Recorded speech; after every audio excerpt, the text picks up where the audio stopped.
வாருங்கள் நேயர்களே, அனைவரையும் கோகுலம் ஜோதிடம் அன்புடன் வரவேற்கிறது. நாம் இன்றைய பதிவில் பார்க்க இருப்பது கர்மாவினை சந்திப்பவர்கள் யார் என்ற தலைப்பின் கீழ் கர்மாவினோடு தொடர்பில் இருப்பவர்கள் யார் யார் என்பதை இப்பொழுது அறிந்து கொள்வோம். வாருங்கள். ஒன்றை தெரிந்து கொள்ளுங்கள், எல்லோருக்கும் கர்மா தசைதான் நடந்து கொண்டிருக்கிறது. அதனை நாம் எப்படி அறிந்து கொள்வது? ஒருவரின் கர்மாவினை அறிந்து கொள்ளும் முறையினை இப்பொழுது பார்க்கலாம். ஒருவர் தன் வாழ்க்கையில் முன் கர்மா, நடப்பு கர்மா, பரிகார கர்மா என 3 வகையான கர்மாவினை சந்திக்க நேரிடும். ஒருவருக்கு ஜாதகத்தில் 1, 4, 7, 10 ஆகிய அதிபதிகளின் திசை நடந்து கொண்டிருந்தால் அவர்கள் நடப்பு கர்மாவினை சந்தித்துக் கொண்டிருக்கிறார்கள் என்று அர்த்தம் கொள்ளலாம்.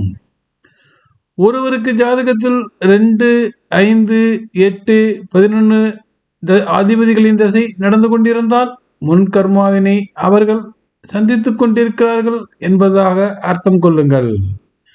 ஒருவருக்கு ஜாதகத்தில் 3, 6, 9, 12 அதிபதிகளின் திசை நடந்து கொண்டிருந்தால் பரிகார கர்மாவினை அவர்கள் சந்தித்துக் கொண்டிருக்கிறார்கள் என்பதை அர்த்தம் கொள்ளுங்கள். எனவே எவரும் ஏதாவது ஒரு கர்மாவினைத்தான் வாழ்க்கையில் தொடர்ந்து அனுபவித்துக் கொண்டு தான் இருப்பார்கள். இது தவிர்க்க முடியாதது.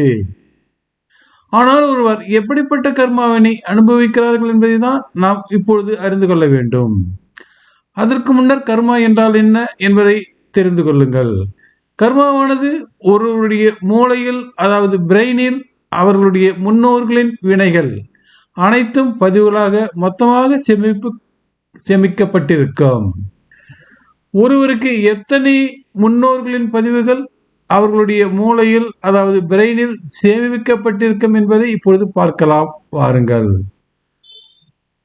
ஒருவருக்கு 7 பிறப்புகள் என்பதை இந்த கணக்கீட்டில் தான் எடுக்கப்பட வேண்டும். எவருக்கு கர்மாவினை அறிய முற்படுகிறோமோ அவர்களின் 7 பிறப்பினை முதலில் காணலாம். வாருங்கள். ஜாதகர் முதல் பிறப்பு எண்ணிக்கை 1, ஜாதகரின் தாய் தந்தை எண்ணிக்கை 2, தாய் தந்தையர்களின் தாய் தந்தை எண்ணிக்கை 4, எண்ணிக்கை 4 தாய் தந்தையர்கள் எண்ணிக்கை 8, எண்ணிக்கை 8 தாய் தந்தையர்கள் எண்ணிக்கை 16 வரும். எண்ணிக்கை 16 தாய் தந்தையர்கள் எண்ணிக்கை 32 வரும். எண்ணிக்கை 32 தாய் தந்தையர்கள் எண்ணிக்கை 64 வரும். ஆக நம்ம ஒருவருடைய முன்னோர்களுடைய கணக்கு மொத்தம் 127 ஆகும். ஆக மொத்தம் 127 முன்னோர்களின் கர்மா பதிவுகள் ஒருவரின் மூளையில், அதாவது பிரெயினில் பதிவாக இருக்கும். இது அத்தனையும் ஒரே சமயத்தில் வெளி வருவதில்லை. 127 முன்னோர்களின் கர்மா பதிவுகள் தொடர்புடையவர்களை ஒருவர் சந்திக்க நேரிட்டால் அவர்களோடு கர்மாவினை பகிர்ந்து கொள்ள நேரிடும். அது எப்படி என்றால், அவரும் கர்மா பதிவோடு தான் இருப்பார். ஒன்று, அவருக்கு சேர வேண்டிய கர்மாவினை ஒருவர் கொடுக்க நேரிடும், அல்லது அவரிடமிருந்து பெற வேண்டியதை ஒருவர் பெற வேண்டியிருக்கும். இதைதான் கர்மா பரிமாற்றம் என்கிறோம். இந்த சந்தர்ப்பங்கள் எப்போது ஒருவருக்கு கிடைக்கும்?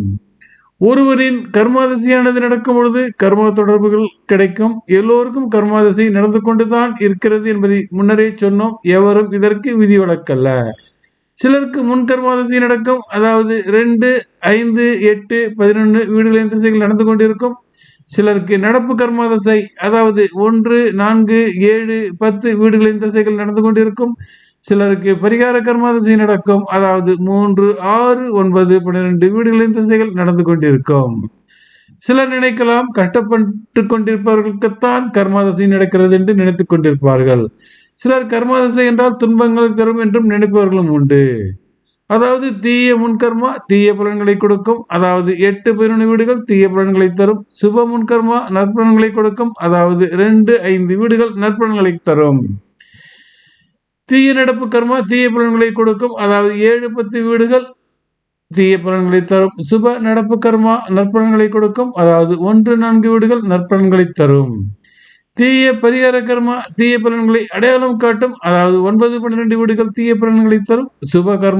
சுப பரிகார கர்மா நற்பலன்களை அடையாளம் காட்டும், அதாவது 3, 6 வீடுகள் நற்பலன்களை தரும். எல்லோருக்கும் கர்மா திசைதான் நடந்து கொண்டிருக்கும். அது சுப கர்மாவா தீய கர்மாவா என உங்கள் ஜாதகத்தினை பார்த்து முடிவெடுக்கவும். கர்மாவினை பற்றி ஒரு சில பதிவுகளில் தெரிந்து கொள்ள முடியாது. தொடர்ந்து பார்ப்போம் வாருங்கள். நன்றி, வணக்கம். மீண்டும் பிறிதொரு பதிவில் சந்திப்போம் நேயர்களே.